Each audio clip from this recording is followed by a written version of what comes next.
It is truly a special moment to be here with you today, and I'm grateful for the opportunity to express at this truly impressive meeting my feelings of deep sympathy with the cause of freedom, the need for reconciliation and the promise of peace, democracy and social progress in Iran and the wider region of the Middle East that is in such trouble and turmoil today. And to express my strong hope that the humanitarian imperative and the cause of human rights should prevail over political considerations and calculations to which no individual should be held hostage. Sadly, as we know, this continues to be the case for those that were uprooted in Ashraf before discovering themselves impeded to settle down in peace and safety despite promises made. I remember during my term of office as Special Representative of the UN Secretary General that we encountered no spirit of compromise or dialogue that seemed to provide the minimum of guarantees necessary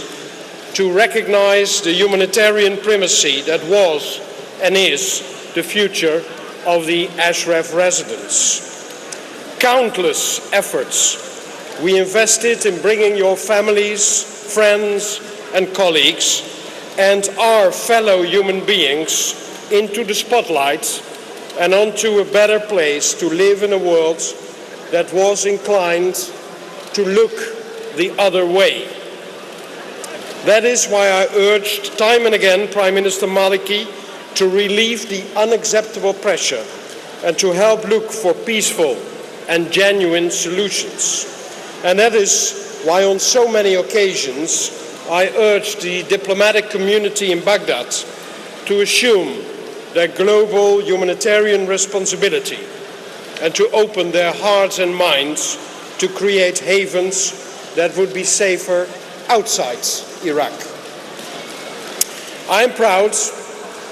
that we stood our ground in that humanitarian endeavor without bending for forces that wanted to have it their way, including through intimidation and bloodshed that have made so many victims, all of whom I want to respectfully commemorate today. Now, some 3 years later, I'm very concerned that Camp Liberty has turned into a place unworthy of its name's promise, that there is no end in peace in sight, that the international community prefers silence over outcry. On top of that, matters are now worsening all the time in the wake of the bitter confrontation and destructive polarization that are undermining stability, trust and development in Iraq and Syria, and indeed between the powers and forces that play their games, disregarding the damage done and victims made among the innocents. With so many concerns mounting, who is still going to care for what was not right from the outset? With so many gross violations of human rights multiplying, who will still dare to knock at the door of justice and provide safe shelter for the Liberty residents? Yet, such is our duty, and this is my appeal today. More than ever, it is now necessary not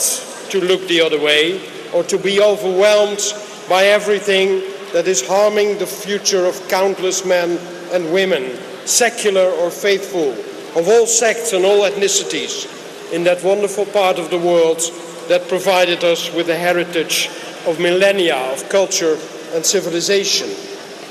More than ever, let all those who believe in the force of human power and humanitarian conviction join hands in helping to stem the violence and turning the tide in the region.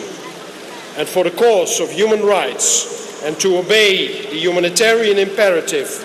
let us double our efforts to find solutions and set free in safety the liberty people that should not be left alone. Thank you.